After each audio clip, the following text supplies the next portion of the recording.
दोस्तों नमस्कार। ये है मार्गदर्शन फॉर सिविल सर्विसेज। मैं अनुराग चौधरी।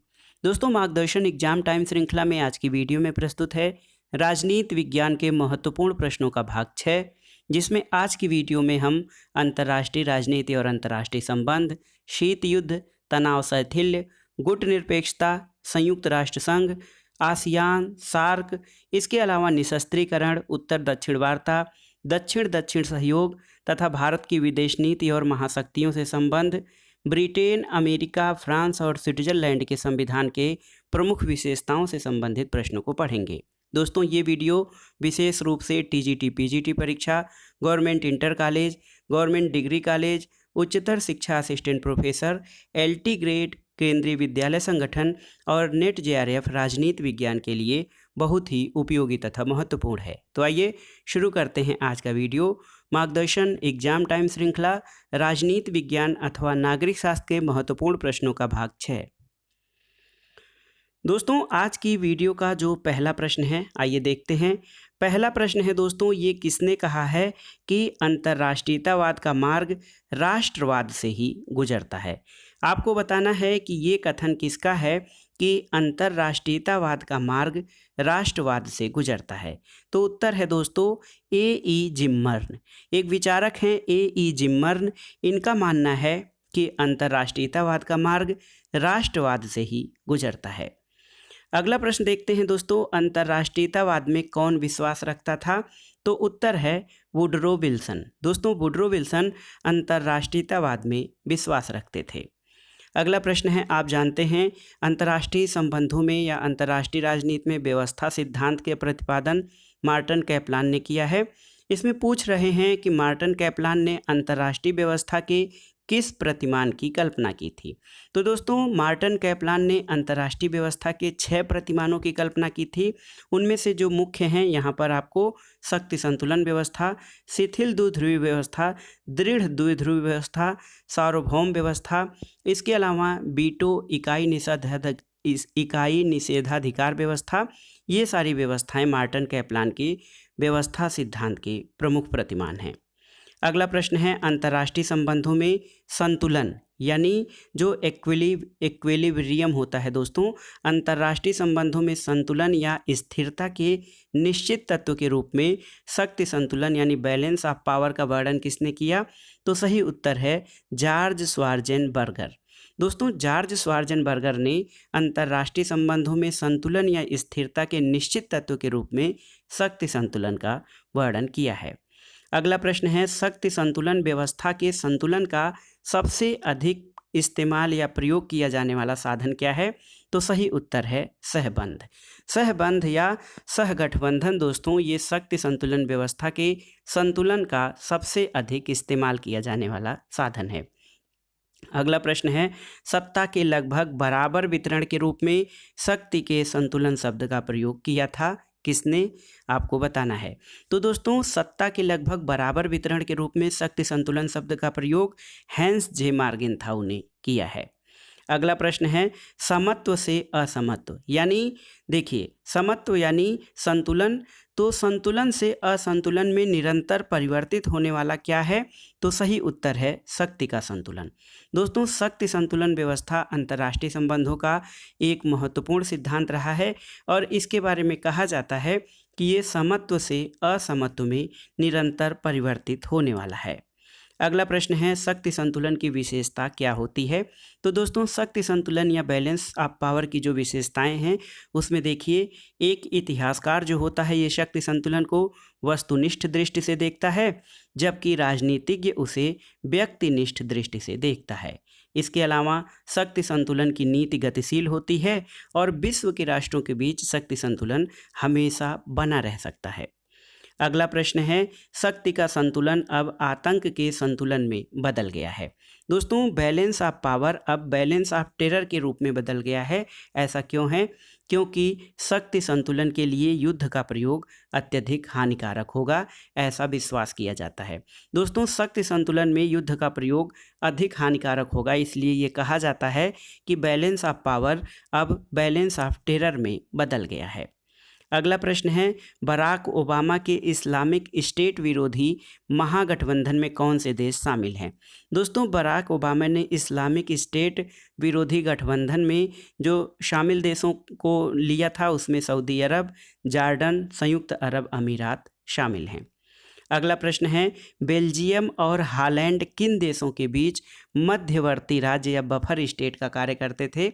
तो उत्तर है बेल्जियम और हॉलैंड फ्रांस और जर्मनी के बीच दोस्तों मध्यवर्ती स्टेट का कार्य करते थे।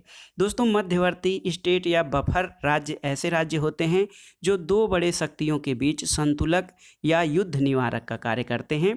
इनको मध्यवर्ती राज्य या बफर स्टेट कहा जाता है। तो बेल्जियम और हॉलैंड फ्रांस और जर्मनी के बीच मध्यवर्ती राज्य का कार्य करते थे।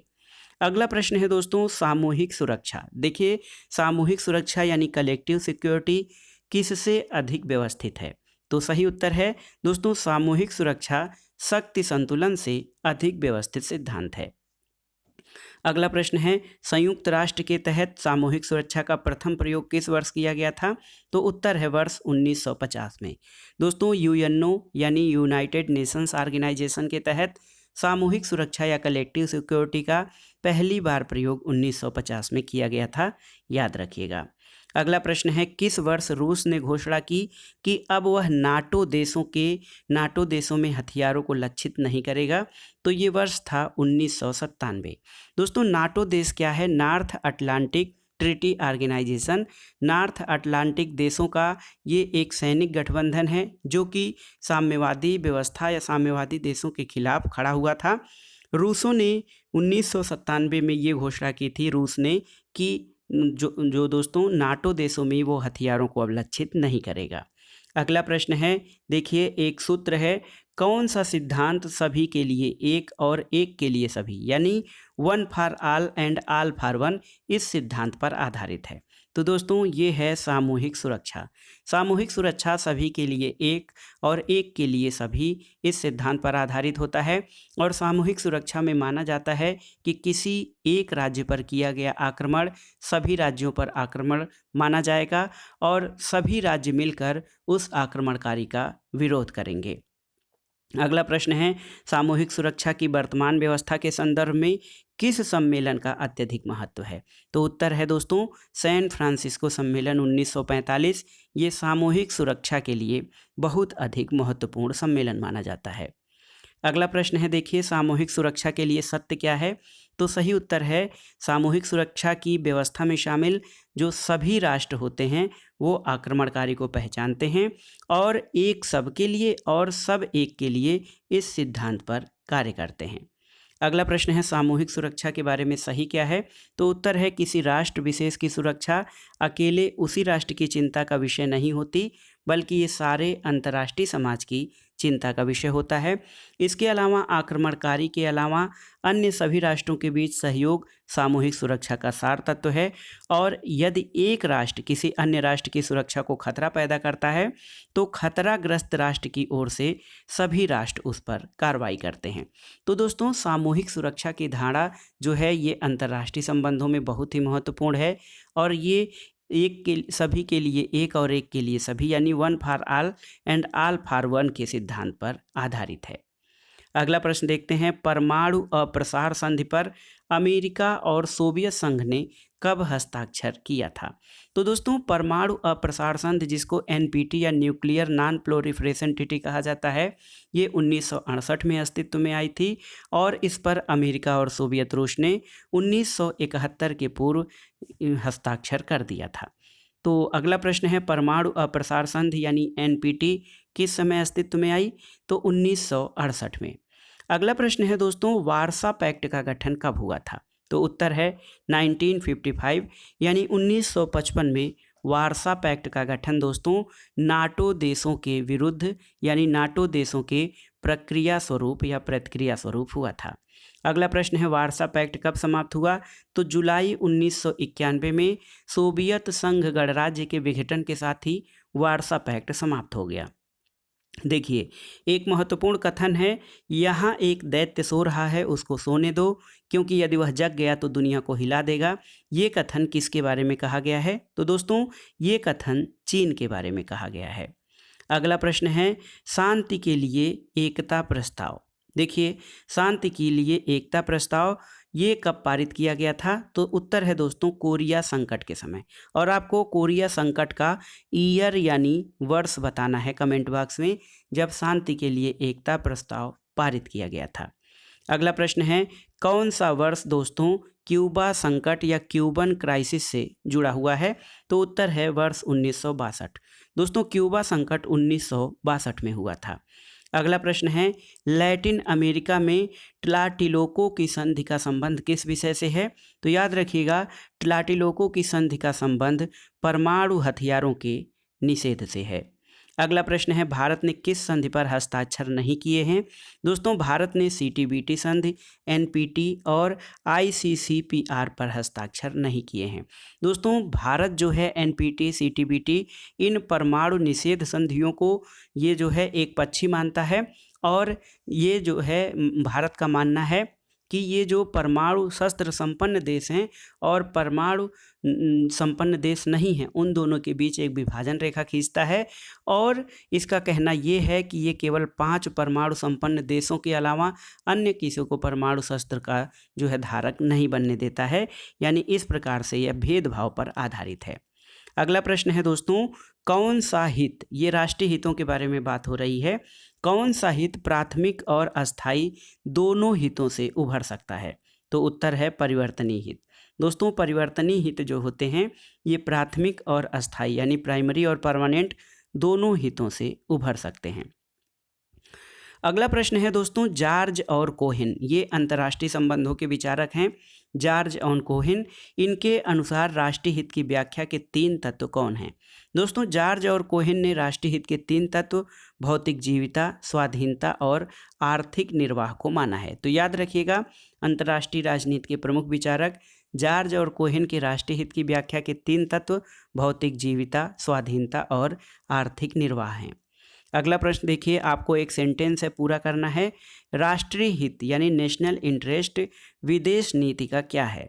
तो सही उत्तर है दोस्तों राष्ट्रीय हित विदेश नीति का निर्धारक तत्व माना जाता है, क्योंकि कोई भी राष्ट्र अपनी विदेश नीति का निर्माण राष्ट्रीय हितों के आधार पर करता है, और किसी भी राष्ट्र के जो विदेश नीति होती है उसका उद्देश्य राष्ट्रीय हितों की वृद्धि करना होता है। अगला प्रश्न है विदेश नीति में लंबी और अल्पकालिक प्रयासों की प्रकृति का निर्धारण क्या करता है? तो सही उत्तर है राष्ट्रीय हित। दोस्तों विदेश नीति में चाहे वो दीर्घकालिक हो या अल्पकालिक हो, इन प्रयासों की प्रकृति का निर्धारण राष्ट्रीय हित ही करता है।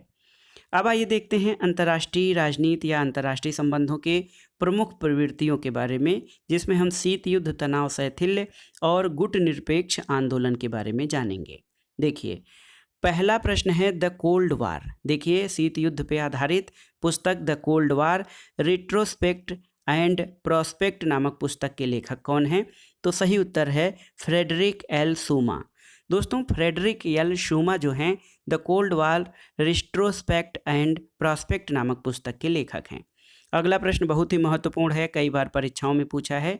शीत युद्ध, शीत युद्ध जिसको कि दोस्तों कोल्ड वार कहा जाता है, शीत युद्ध शब्द का प्रयोग सबसे पहले किसने किया था? तो सही उत्तर है बर्नार्ड बारूच द्वारा।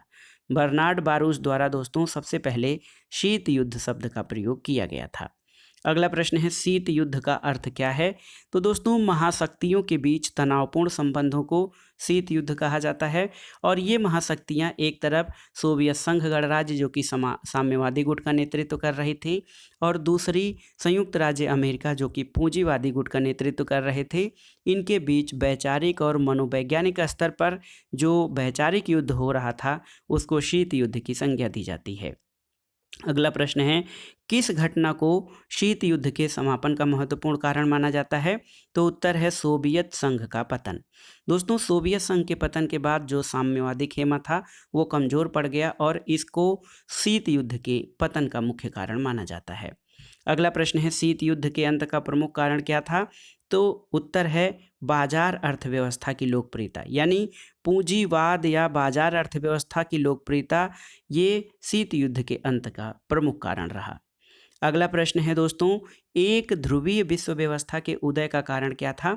तो दोस्तों पहले विश्व में दो ध्रुवीय व्यवस्था थी, यानी एक तरफ सोवियत संघ जो कि साम्यवादी गुट का नेतृत्व कर रहा था, और दूसरी तरफ पश्चिमी गुट जो था पूंजीवादी गुट, जिसका कि नेतृत्व संयुक्त राज्य अमेरिका कर रहा था। लेकिन प्रश्न ये है कि एक ध्रुवीय विश्व यानी यूनिपोलर वर्ल्ड, इसके उदय का प्रमुख कारण क्या था? तो दो ध्रुवों में से एक ध्रुव का विघटन यानी सोवियत संघ का विघटन एक ध्रुवीय विश्व व्यवस्था के उदय का कारण था। अगला प्रश्न है दोस्तों, किस घटना को तनाव शैथिल्य से जोड़ना उचित होगा? दोस्तों तनाव शैथिल्य जो है इसका हिंदी जो है फ्रांसीसी शब्द है डिटेंट। डिटेंट को तनाव शैथिल्य कहा जाता है। तनाव शैथिल्य से आशय उस अवस्था से है या उस स्थिति से है जब दोनों महाशक्तियों ने जो है आपसी वैचारिक मतभेदों को कम करने का प्रयास किया था। तो तनाव शैथिल्य में कौन कौन सी घटनाएं महत्वपूर्ण हैं? देखिए, अमेरिका के राष्ट्रपति निक्सन की चीन यात्रा, साल्ट यानी स्ट्रेटेजिक आर्म लिमिटेशन ट्रीटी की संधियां, और अमेरिका की वियतनाम से वापसी। ये घटनाएं तनाव शैथिल्य यानी डिटेंट के लिए बहुत अधिक उत्तरदायी थीं।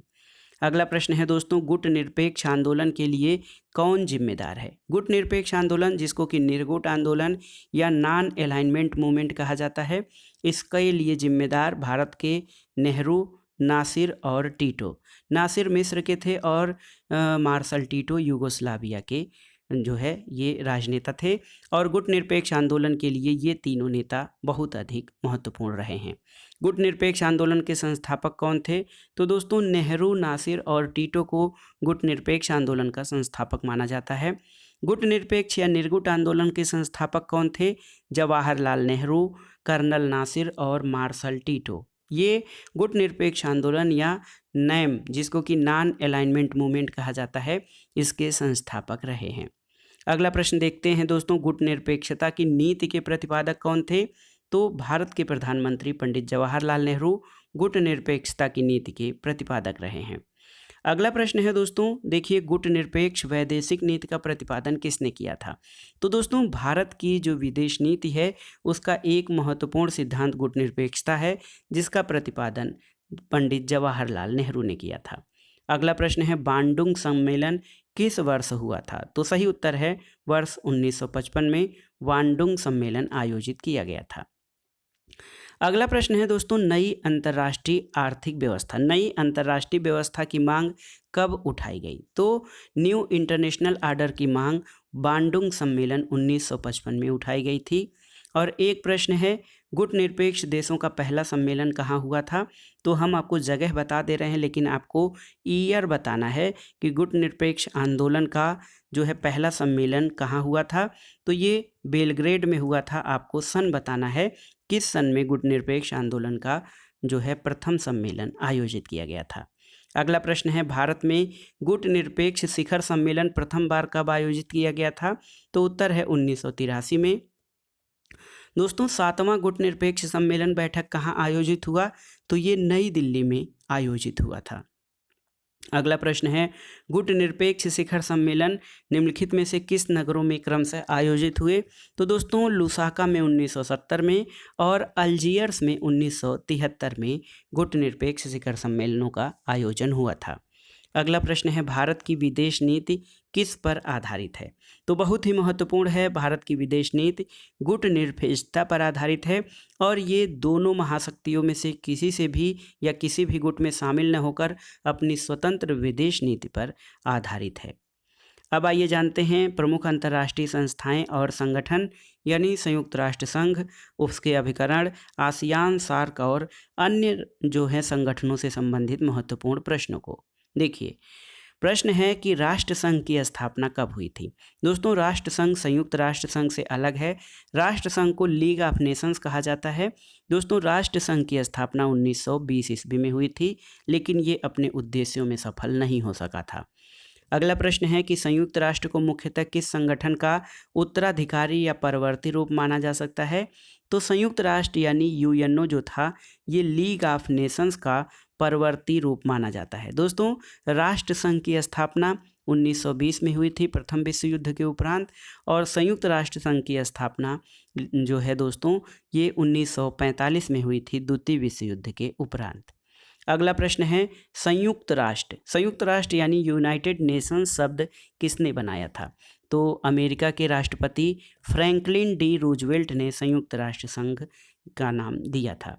अगला प्रश्न है दोस्तों, देखिए बहुत ही महत्वपूर्ण है। मित्र राष्ट्रों द्वारा द्वितीय विश्व युद्ध के बाद की व्यवस्था बनाने में किस सम्मेलन का महत्वपूर्ण योगदान था? तो ये सम्मेलन था याल्टा सम्मेलन 1945। दोस्तों मित्र राष्ट्र जिसमें मित्र राष्ट्र और धुरी राष्ट्र दो राष्ट्र आते हैं। और आपके लिए एक प्रश्न है, ये भी आपको कमेंट बॉक्स में उत्तर देना है कि मित्र राष्ट्रों में कौन कौन शामिल थे और धुरी राष्ट्रों में कौन कौन मुख्य राष्ट्र शामिल थे। तो बताइएगा, जो मित्र राष्ट्र हैं और धुरी राष्ट्र, इनमें शामिल देशों को आपको कमेंट बॉक्स में बताना है। दोस्तों ये प्रश्न था कि मित्र राष्ट्रों द्वारा सेकेंड वर्ल्ड वार के बाद की व्यवस्था बनाने में कौन सा सम्मेलन महत्वपूर्ण था? तो ये था याल्टा सम्मेलन। संयुक्त राष्ट्र चार्टर को किस एक सम्मेलन में अंगीकृत किया गया था? दोस्तों याल्टा सम्मेलन 1945 में संयुक्त राष्ट्र चार्टर को अंगीकृत किया गया था। अगला प्रश्न बहुत ही महत्वपूर्ण है, आपको बताना है कि संयुक्त राष्ट्र का उद्देश्य क्या है।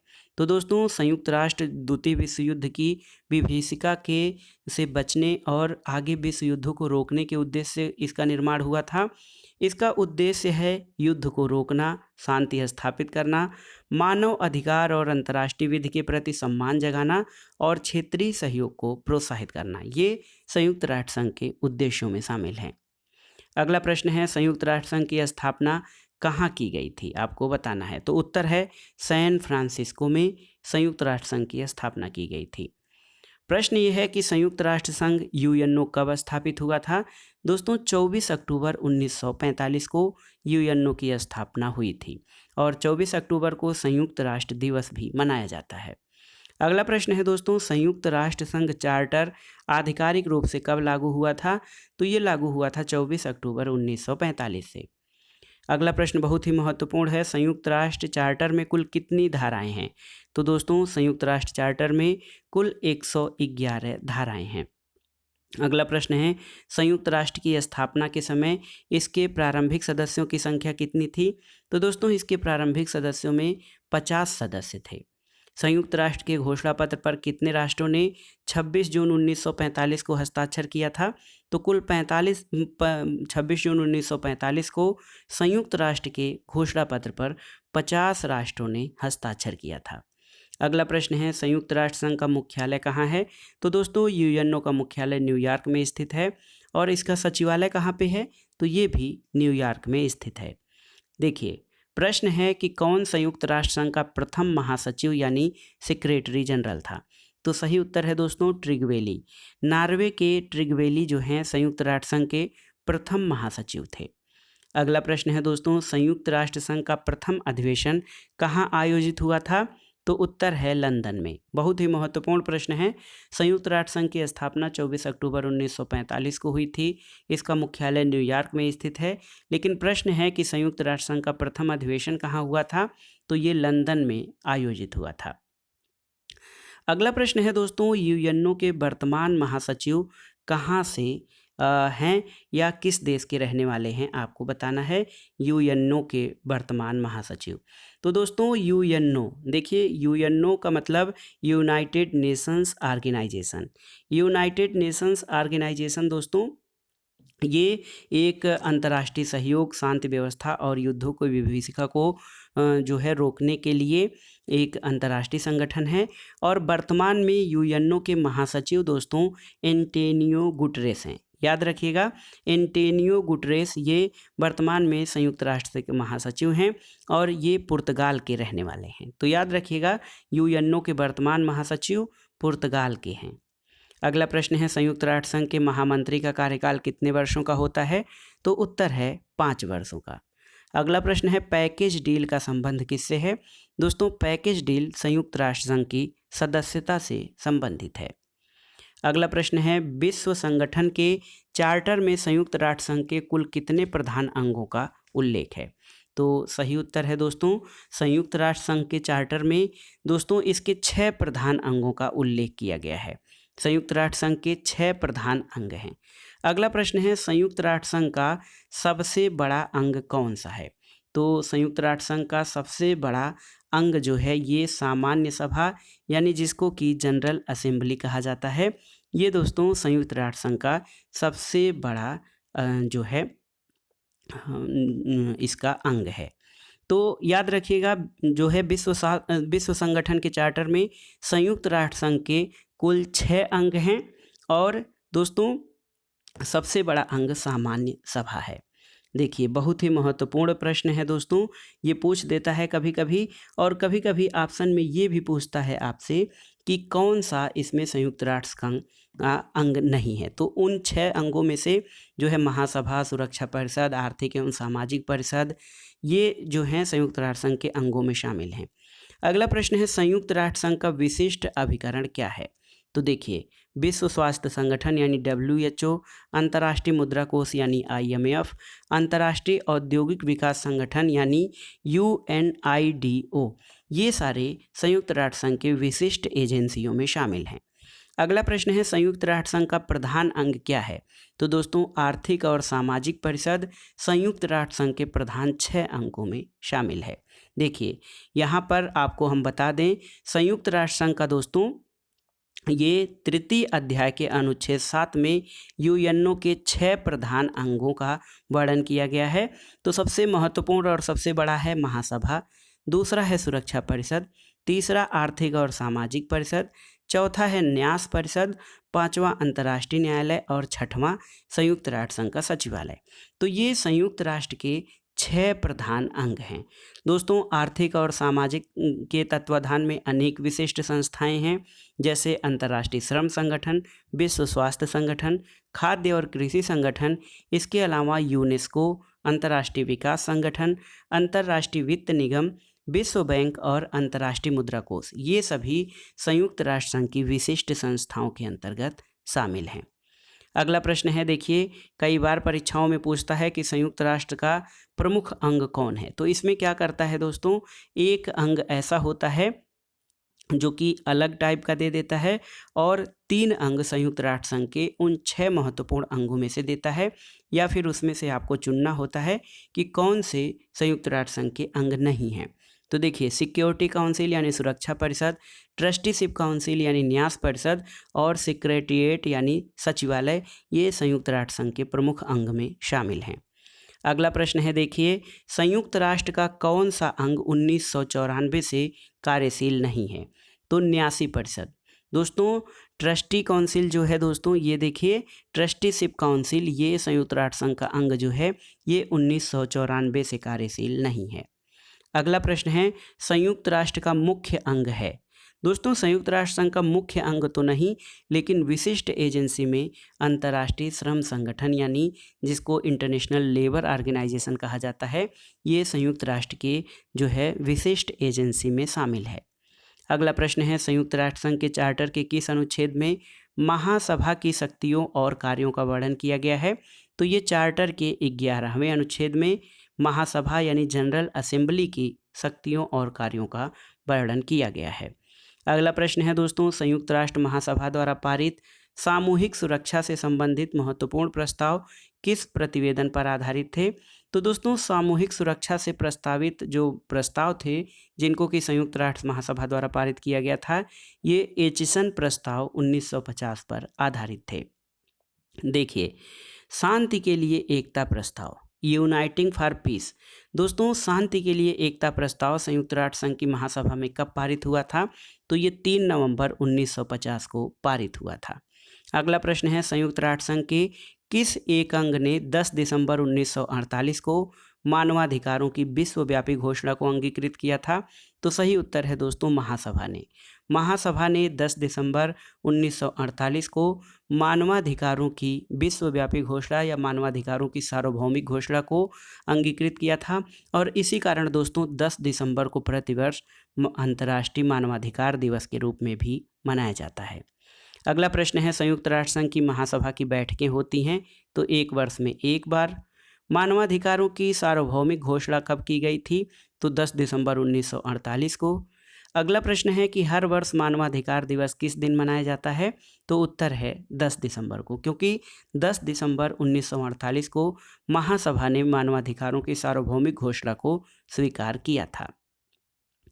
अगला प्रश्न है 10 दिसंबर 1948 को मानवाधिकारों की विश्वव्यापी घोषणा में कुल कितने अनुच्छेद थे? तो दोस्तों 30 अनुच्छेद थे। अगला प्रश्न है एमनेस्टी इंटरनेशनल। देखिए, एमनेस्टी इंटरनेशनल एक विश्वव्यापी संगठन है जिसका कार्यक्षेत्र क्या है? तो मानवाधिकारों का रक्षा और संरक्षण, ये एमनेस्टी इंटरनेशनल का महत्वपूर्ण कार्य है। अगला प्रश्न है दोस्तों, मानवाधिकार पर पहला विश्व सम्मेलन कहाँ आयोजित हुआ? तो सही उत्तर है ऑस्ट्रिया की राजधानी वियना में मानवाधिकार पर पहला विश्व सम्मेलन आयोजित हुआ था। अगला प्रश्न है किसी देश के विरुद्ध सैनिक कार्रवाई करने की शक्ति संयुक्त राष्ट्र संघ के चार्टर के किस भाग में दी गई है? तो ये दोस्तों किसी राष्ट्र पर या देश के विरुद्ध सैनिक कार्रवाई करने की शक्ति संयुक्त राष्ट्र संघ के चार्टर के 7वें भाग में दी गई है। अगला प्रश्न है संयुक्त राष्ट्र सुरक्षा परिषद, जिसको कि सिक्योरिटी काउंसिल कहा जाता है, इसकी कुल सदस्य संख्या कितनी है?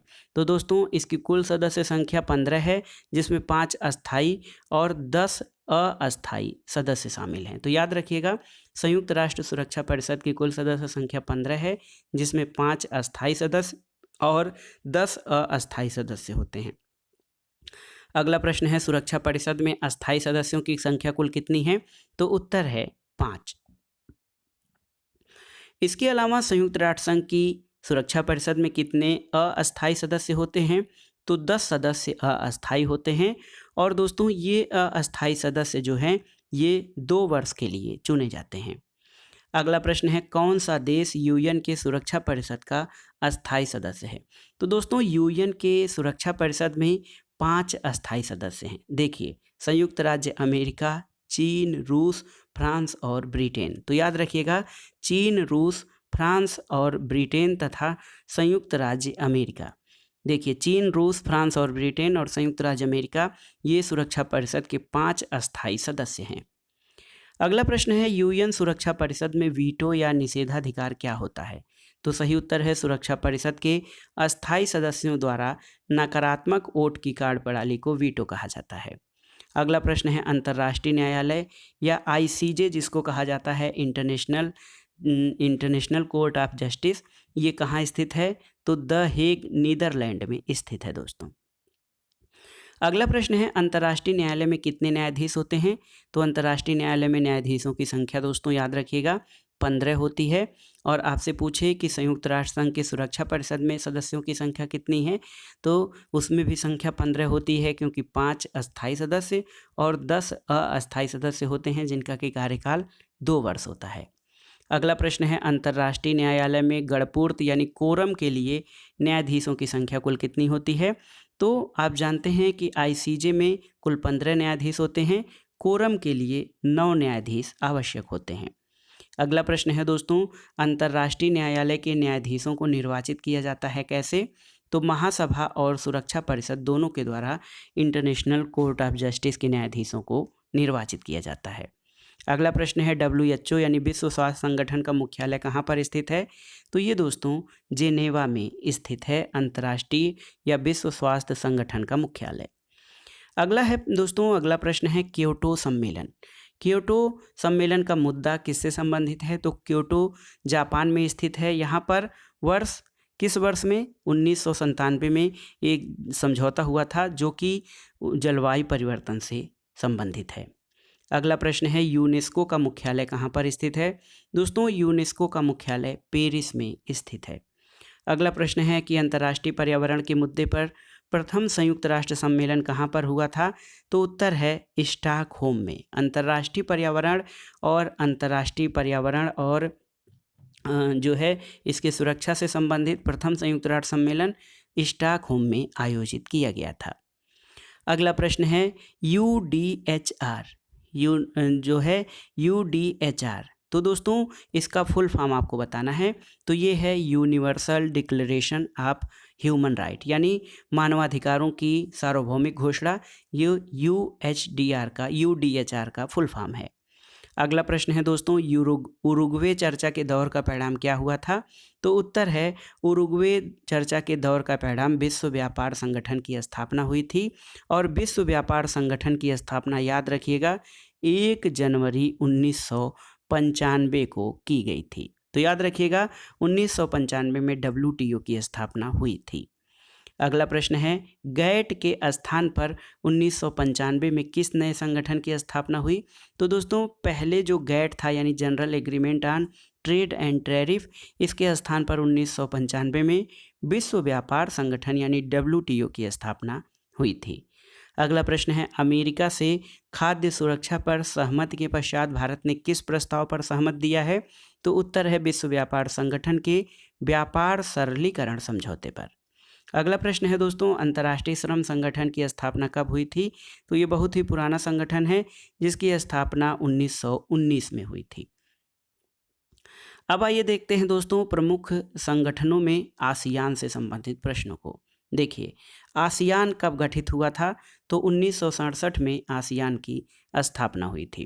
दोस्तों आसियान में कुल 10 सदस्य देश हैं, लेकिन प्रश्न ये है कि आसियान के संगठन वर्ष यानी 1967 में कितने मौलिक सदस्य थे? तो आसियान की स्थापना 5 सदस्यों से की गई थी। अगला प्रश्न है, जब 1967 में आसियान की स्थापना हुई तो इसके सदस्य कौन थे? मलेशिया, सिंगापुर और फिलीपींस 5 सदस्यों में शामिल थे। अगला प्रश्न है दोस्तों, निम्नलिखित में से कौन सा देश आसियान का सदस्य नहीं है? तो उत्तर है चीन जो है आसियान का सदस्य नहीं है। अगला प्रश्न है दोस्तों, दक्षिण पूर्व एशियाई सहयोग संगठन यानी ASEAN, association for south east Asian Nations जो है दोस्तों, जिसको कि आसियान कहा जाता है, इसका मुख्यालय कहाँ स्थित है? तो उत्तर है जकार्ता में। अगला प्रश्न है, जब 1967 में आसियान संगठन बना था तो उसका उद्देश्य क्या था? उत्तर, संयुक्त सदस्य राष्ट्रों के मध्य परस्पर आर्थिक सहयोग स्थापित करना, ये आसियान का प्रारंभिक उद्देश्य था। अब आइए देखते हैं दोस्तों सार्क यानी साउथ एशियन नेशंस जो है दक्षिण एशियाई क्षेत्रीय सहयोग संगठन, सार्क जिसको कि शार्ट फॉर्म में देखिए दक्षेस भी कहा जाता है दोस्तों। तो आइए देखते हैं दक्षेस से संबंधित महत्वपूर्ण प्रश्न है कि 1985 में भारतीय प्रधानमंत्री ने एशिया में क्षेत्रीय सहयोग के लिए किस संगठन की स्थापना में महत्वपूर्ण भूमिका निभाई थी? तो उत्तर है दक्षिण एशियाई क्षेत्रीय सहयोग संगठन, जिसको कि SAARC कहा जाता है। अगला प्रश्न है, सार्क यानी दक्षेस कब औपचारिक रूप से स्थापित किया गया था? तो 7-8 दिसंबर 1985 को सार्क यानी दक्षेस की स्थापना हुई थी। सार्क दिवस कब मनाया जाता है? दोस्तों 8 दिसंबर को। सार्क का मुख्यालय यानी हेडक्वार्टर कहाँ है? तो सार्क का मुख्यालय नेपाल की राजधानी काठमांडू में स्थित है। अगला प्रश्न है दोस्तों, दक्षिण एशियाई क्षेत्रीय सहयोग संगठन दक्षेस में कुल कितने देश हैं? तो दोस्तों सार्क में कुल देशों की संख्या 8 है, लेकिन जब इसकी स्थापना हुई थी तो उस समय इसके 7 सदस्य देश थे, लेकिन बाद में अफगानिस्तान को भी इसका सदस्य बना लिया गया। अगला प्रश्न है, सार्क के सदस्यों में कौन कौन शामिल हैं? तो दोस्तों भारत, पाकिस्तान, बांग्लादेश, श्रीलंका, भूटान, मालदीव और बांग्लादेश, ये सभी दोस्तों ये 8, इसके अलावा अफगानिस्तान, नेपाल, ये सभी देश सार्क के यानी दक्षिण एशिया के जो देश हैं वो सार्क के सदस्य हैं। अगला प्रश्न है, जिन देशों को दक्षेस द्वारा ऑब्जर्वर यानी पर्यवेक्षक का दर्जा दिया गया है, तो ये देश चीन और ऑस्ट्रेलिया हैं। अगला प्रश्न है, दक्षेस के कार्य पद्धति का आधार क्या है? तो ये है आम सहमति। किसी मुद्दे पर जब आम सहमति होती है तभी उस कार्य को किया जाता है दक्षेस में। अगला प्रश्न है, किस वर्ष को सार्क में गरीबी उन्मूलन वर्ष के रूप में प्रारूपित किया गया था? तो दोस्तों 1995 ईस्वी को सार्क में गरीबी उन्मूलन वर्ष के रूप में व्यवस्थित किया गया था। अगला प्रश्न है, सार्क संगठन का 15वां शिखर सम्मेलन अगस्त 2008 में कोलंबो में संपन्न हुआ था। इसकी विषय वस्तु क्या थी? भागीदारी के माध्यम से विकास। अगला प्रश्न है कि गतिविधियों के संदर्भ में दक्षेस यानी सार्क की तुलना किस संगठन से करना उचित होगा? तो दोस्तों दक्षेस जो है आसियान, यूरोपीय संघ और अफ्रीकी संघ की तरह ही अपने सदस्य राष्ट्रों के आर्थिक और सामाजिक तथा सांस्कृतिक विकास के लिए स्थापित संगठन है। आसिया यूएनओ, आसियान और सार्क के बाद आइए अन्य संगठनों से संबंधित महत्वपूर्ण प्रश्नों को देखते हैं। नाटो, दोस्तों नाटो संधि पर किस वर्ष हस्ताक्षर किए गए? तो नाटो, जिसका कि पूरा नाम उत्तरी अटलांटिक ट्रीटी ऑर्गेनाइजेशन यानी उत्तरी अटलांटिक संधि संगठन है, इसकी स्थापना 1949 में की गई थी। अगला प्रश्न है, नाटो का मुख्यालय कहाँ है? ब्रुसेल्स, बेल्जियम में है नाटो का मुख्यालय। उत्तरी अटलांटिक संधि संगठन क्या है? तो दोस्तों ये एक सैनिक गठबंधन है। उत्तरी अटलांटिक संधि संगठन जो है ये एक सैनिक गठबंधन है जिसकी स्थापना 1949 में की गई थी। अगला प्रश्न है, यूरोपीय यूनियन, जिसको कि शार्ट में दोस्तों ईयू कहा जाता है, यूरोपीय यूनियन के कुल कितने सदस्य देश हैं? तो ये 28 सदस्य देश हैं यूरोपीय यूनियन के। करंट में कितने सदस्य देश हैं आपको बताना है, ये आपके लिए प्रश्न है। आपको बताना है कि यूरोपीय यूनियन में सदस्य देशों की संख्या कितनी है। तो ये एक बहुत ही महत्वपूर्ण प्रश्न है कि यूरोपीय यूनियन जिसको कि देखिए यूरोपीय यूनियन जिसको कि ईयू कहा जाता है, इसमें कितने सदस्य देश हैं? तो सही उत्तर है दोस्तों, आपको बता दें कि यूरोपीय यूनियन में वर्तमान में 27 सदस्य देश हैं। तो याद रखिएगा 27 सदस्य देश हैं वर्तमान में यूरोपीय यूनियन में। अगला प्रश्न है, किस संधि से यूरोपीय यूनियन के सदस्य देशों ने एक समान मुद्रा पर सहमति थी? तो ये थी maastricht की संधि या मैस्ट्रिच संधि जिसको कहा जाता है। इस संधि के बाद यूरोपीय यूनियन के सदस्य देशों ने एक समान मुद्रा यानी एक थी यूरो मुद्रा, इस पर सभी ने अपनी सहमति दी थी। अगला प्रश्न है, बिम्स्टेक। बिम्स्टेक का दूसरा शिखर सम्मेलन नवंबर 2008 में कहाँ आयोजित हुआ था? नई दिल्ली में।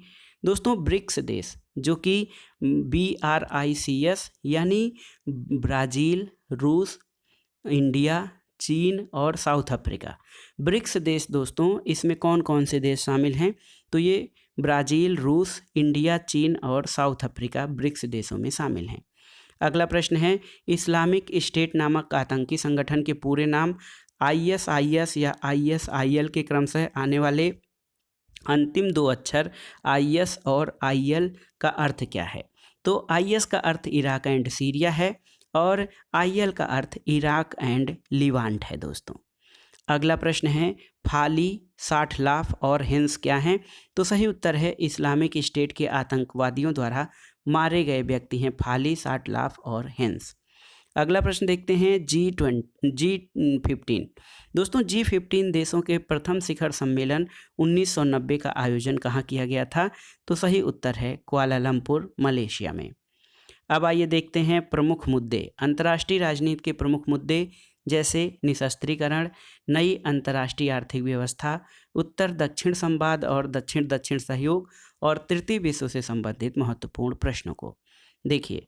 प्रश्न है दोस्तों कि यदि कोई हथियार नहीं होंगे तो कोई युद्ध नहीं होगा, ये धारणा किस सिद्धांत पर आधारित है? तो सही उत्तर है निशस्त्रीकरण, जिसको कि डिसआर्मामेंट कहा जाता है। दोस्तों निशस्त्रीकरण इस धारणा पर विश्वास करता है कि यदि कोई हथियार नहीं होंगे तो कोई युद्ध नहीं होगा। अगला प्रश्न है, स्टार वार कार्यक्रम के नाम से प्रसिद्ध रीगन के एक सशक्तिकरण कार्यक्रम का नाम क्या था?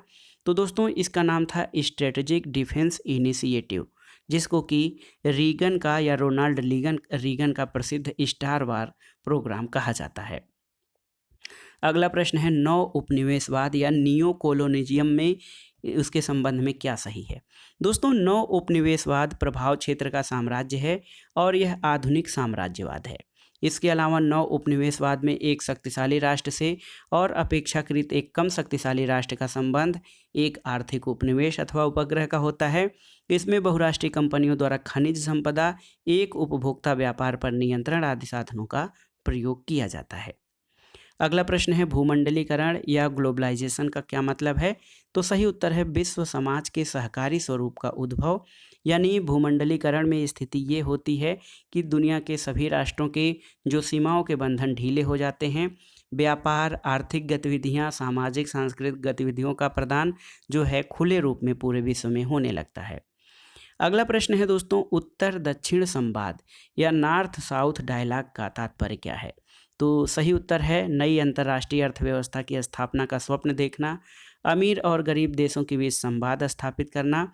और विकसित देश दोस्तों, उत्तर का अभिप्राय विकसित देश है और दक्षिण से तात्पर्य विकासशील देश यानी तीसरी दुनिया के देश होता है।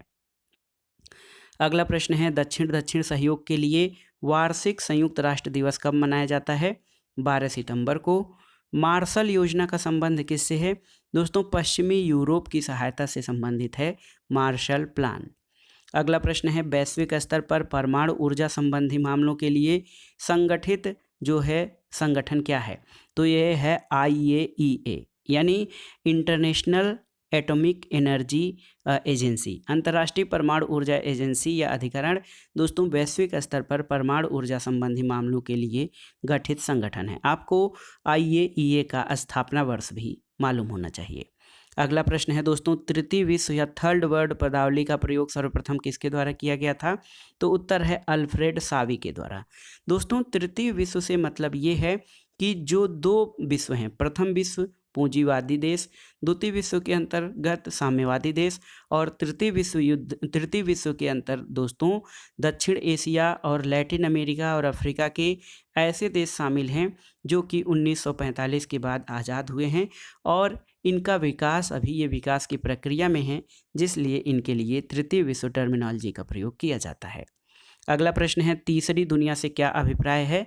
तो एशिया, अफ्रीका और लैटिन अमेरिका वो देश जो पहले गुलाम थे या उपनिवेश थे, उन्हें थर्ड वर्ल्ड कंट्रीज कहा जाता है।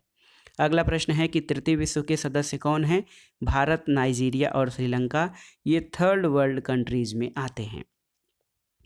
अगला प्रश्न देखते हैं दोस्तों, विकासशील देशों के अल्प विकास या जो है कम विकास का, निम्न विकास का कारण क्या है? दोस्तों, विकासशील देशों में ढांचागत सुविधाओं का अभाव होता है, परंपरागत कृषि, दक्ष और ईमानदार प्रशासकों का अभाव होता है, जिसके कारण यहाँ पर अल्प विकास की समस्या बनी हुई है। अगला प्रश्न है, द्वितीय विश्व युद्ध के बाद एशिया का वो पहला देश कौन है जिसने अपनी स्वतंत्रता की घोषणा की थी? तो ये देश है दोस्तों इंडोनेशिया। ये द्वितीय विश्व युद्ध के बाद एशिया का वो पहला देश था जिसने अपने स्वतंत्रता की घोषणा की थी। अब आइए देखते हैं दोस्तों फॉरेन पॉलिसी यानी विदेश नीति, भारत और संयुक्त राज्य अमेरिका, रूस, चीन और अन्य राष्ट्रों से संबंधित प्रश्नों को। देखिए, प्रश्न है दोस्तों, अंतर्राष्ट्रीय संबंध को कहा जाता है।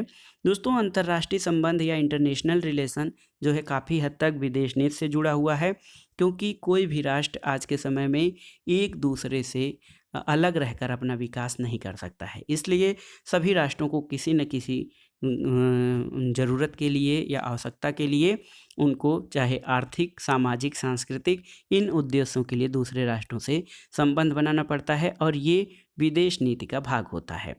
अगला प्रश्न है दोस्तों, अंतर्राष्ट्रीय संबंधों के संदर्भ में प्राचीन भारतीय विचारक किस तत्व की उपेक्षा करते हैं? तो सही उत्तर है धानवन।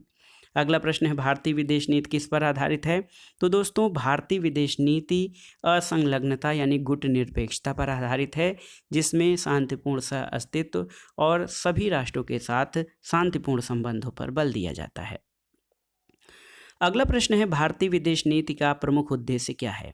तो दोस्तों, भारतीय विदेश नीति का उद्देश्य अफ्रीकी एशियाई एकता, गुट निरपेक्षता और निशस्त्रीकरण है। अगला प्रश्न है, भारत की विदेशी नीति की प्रमुख विशेषताएं क्या हैं? तो ये शांति की नीति है, शांतिप्रिय साधनों की नीति है और ये पंचशील में विश्वास करती है। अगला प्रश्न है दोस्तों, एक कथन है कि नेहरू विश्व के सामने अपने देश की आवाज़ थे, विशेष दुनिया के साथ अपने देश की नीति के दार्शनिक निर्माता और मंत्री थे। अन्य किसी देश में कोई व्यक्ति विदेश नीति के निर्माण में इतनी प्रभावी भूमिका अदा नहीं करता जितनी नेहरू भारत में कहते हैं। ये कथन किसका है? तो सही उत्तर है, ये कथन माइकल ब्रेशर का है, जो नेहरू की महत्वपूर्ण भूमिका के नाते उन्हें भारत में या विदेश नीति का निर्माता मानते हैं। अगला प्रश्न है दोस्तों, भारत की विदेश नीति का गुजराल सिद्धांत या गुजराल डॉक्ट्रिन किस वर्ष अस्तित्व में आया था? तो गुजराल डॉक्ट्रिन ये उस समय आया था जब इंद्र कुमार गुजराल भारत के विदेश मंत्री थे और गुजराल डॉक्ट्रिन इस सिद्धांत पर आधारित है कि भारत अपने पड़ोसी देशों में सबसे बड़ा देश है, इसलिए उसे अपने पड़ोसियों के साथ जो है शांतिपूर्ण और भ्रातृत्वपूर्ण संबंध बनाने चाहिए। अगला प्रश्न है, आइए देखते हैं, सुमेलन करना है देश और उनकी विदेश नीति को। तो देखिए, भारत की विदेश नीति समाजवादी अंतर्राष्ट्रीय। भारत की विदेश नीति जो है ये मित्रता और शांतिपूर्ण, देखिए मित्रता और शांतिपूर्ण सह अस्तित्व पर आधारित है। संयुक्त राज्य अमेरिका की जो नीति है ये देखिए ये साम्यवाद के अवरोध पर आधारित है। सोवियत रूस की जो नीति है वो समाजवादी अंतर्राष्ट्रीयतावाद के संबंध के आधार पर मैत्री सहयोग है। और चीन सैनिक शक्ति और साम्यवाद पर आधारित है। अगला प्रश्न है दोस्तों, बराक ओबामा जो कि संयुक्त राज्य अमेरिका के पूर्व राष्ट्रपति रहे हैं, इनकी चीन की नीति को किस नाम से जाना जाता है? पिवट टू एशिया पॉलिसी के नाम से बराक ओबामा की चीन पॉलिसी को जाना जाता है। अगला प्रश्न है, भारत सोवियत संधि पर हस्ताक्षर किस वर्ष हुए थे? तो ये वर्ष था 1971। और आपको बताना है भारत सोवियत संघ के समय जो है भारत के प्रधानमंत्री कौन थे? अगला प्रश्न है दोस्तों, भूतपूर्व सोवियत संविधान ने अपनी संघीय इकाइयों को कुछ ऐसे अधिकार दिए थे जो भारतीय और अमेरिकी संघों ने अपनी इकाइयों को नहीं दिए थे। तो ये जो अधिकार थे ये था कि विदेशी शक्तियों के साथ संबंध स्थापित करना और संघ से अलग होने का अधिकार ये पूर्व सोवियत संघ को प्राप्त थे। अगला प्रश्न है, वर्तमान दशकों में चीन की विदेश नीति का केंद्रीय मार्गदर्शक सिद्धांत कौन सा रहा है? तो उत्तर है कम्युनिस्ट दर्शन, यानी साम्यवादी दर्शन जो है ये वर्तमान दशकों में चीन की विदेश नीति का आधार रहा है।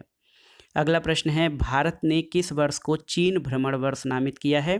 दोस्तों ये 2016 को भारत ने चीन भ्रमण वर्ष नामित किया था। अगला प्रश्न है, कोलंबो प्रस्ताव। कोलंबो प्रस्ताव का संबंध किससे है? दोस्तों भारत चीन सीमा विवाद से संबंधित था कोलंबो प्रस्ताव। अगला प्रश्न है, चीन के नेताओं की भारत यात्रा के दौरान किन स्थानों पर चीनी सेनाओं की घुसपैठ की समस्या हुई थी? तो लद्दाख के डेप्सांग और चुमार में उस समय चीनी सेनाओं की घुसपैठ की समस्या हुई थी जब चीन के नेताओं ने भारत यात्रा की थी। अगला प्रश्न है दोस्तों, भारतीय विदेश नीति में पंचशील का सिद्धांत क्या है? दोस्तों पंचशील का सिद्धांत 5 नियम हैं जिनमें एक दूसरे पर आक्रमण न करना, एक दूसरे के आंतरिक मामलों में हस्तक्षेप न करना, शांतिपूर्ण सह अस्तित्व और इसके अलावा मित्रतापूर्ण नीति जो हैं ये एक दूसरे के अंतर्राष्ट्रीय मामलों में हस्तक्षेप नहीं, एक दूसरे के क्षेत्रीय अखंडता और संप्रभुता में हस्तक्षेप नहीं करने का जो है इसमें 5 नियम शामिल हैं। इसमें एक नियम शांतिपूर्ण सह अस्तित्व और पारस्परिक सम्मान और आदर की भावना भी है। अगला प्रश्न है, पंचशील की प्रस्तावना किसने की थी? या पंचशील जो है अंतर्राष्ट्रीय संबंधों में पंचशील का निर्माण किसने किया था? तो पंडित जवाहरलाल नेहरू ने।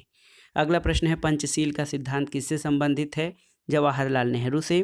दोस्तों भारत और चीन के बीच जो है लड़ाई किस वर्ष लड़ी गई थी? तो ये था 1962 ईस्वी। अगला प्रश्न है दोस्तों, 1961 के बेलग्रेड सम्मेलन में कितने अफ्रीकी एशियाई राष्ट्रों ने हिस्सा लिया था?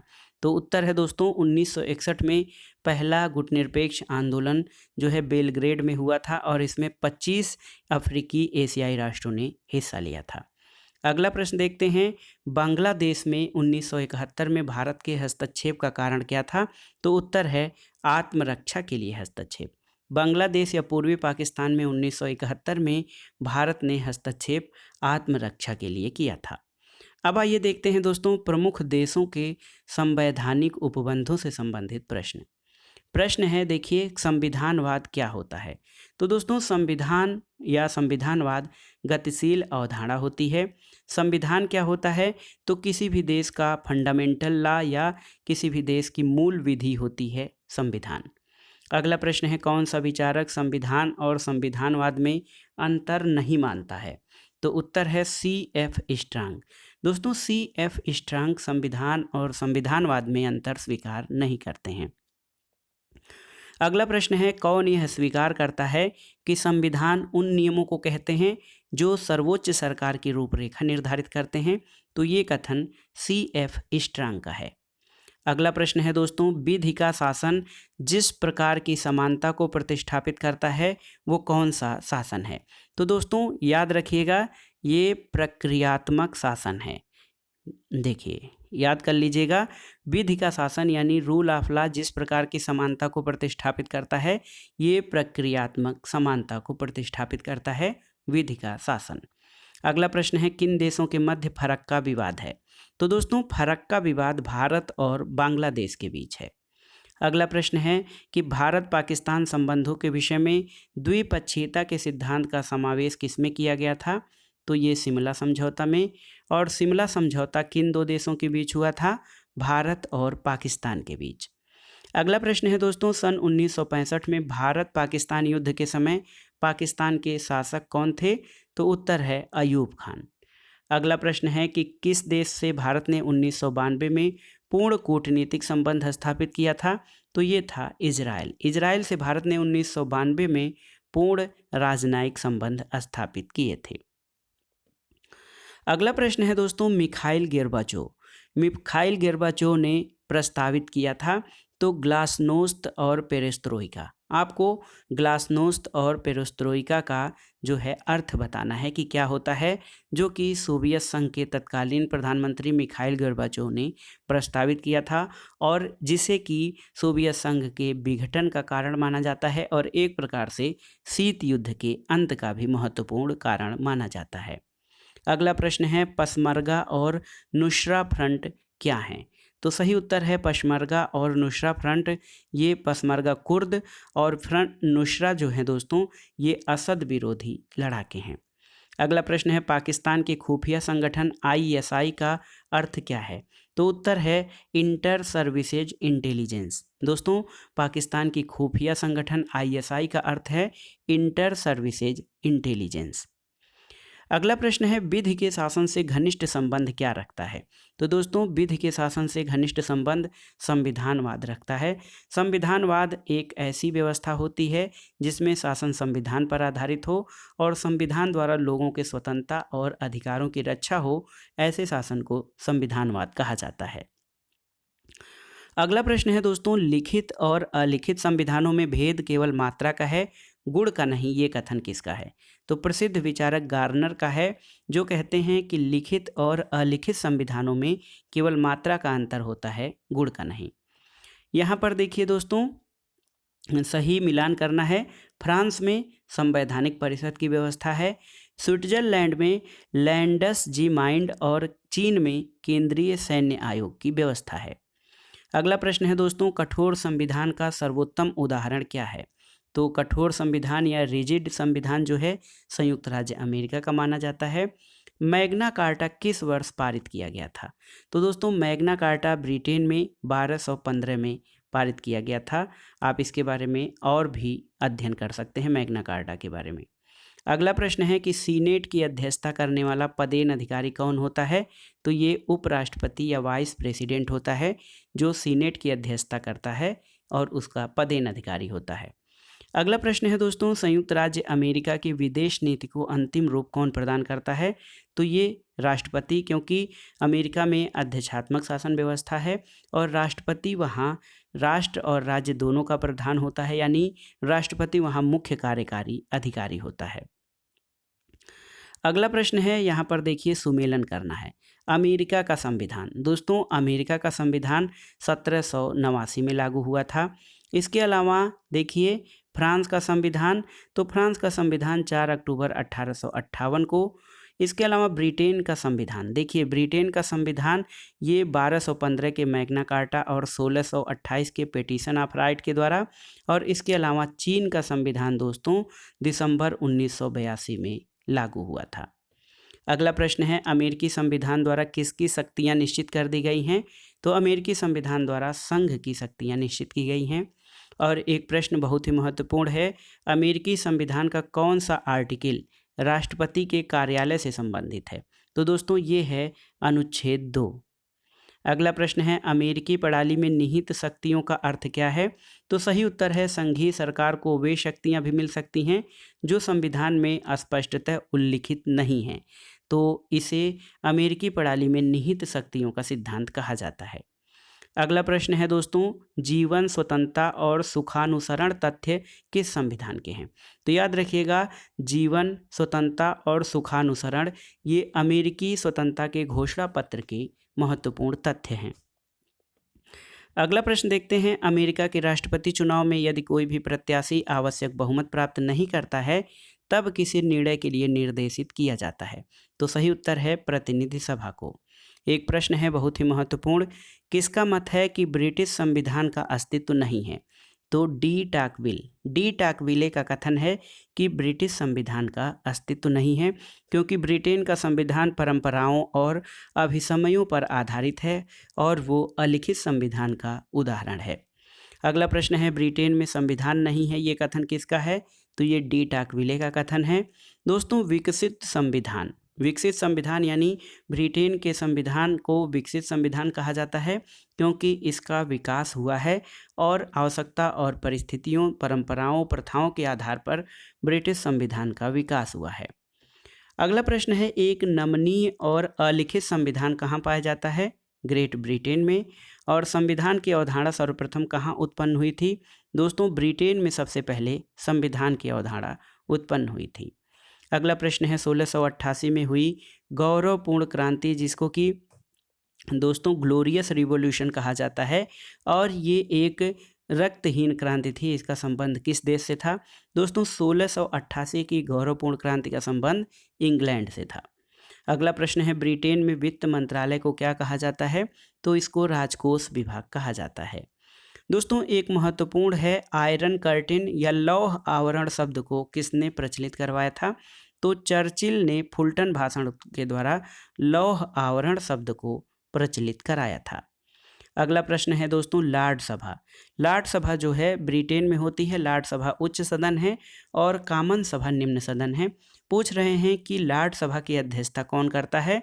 तो उत्तर है लॉर्ड चांसलर। लॉर्ड सभा की अध्यक्षता लॉर्ड चांसलर करते हैं।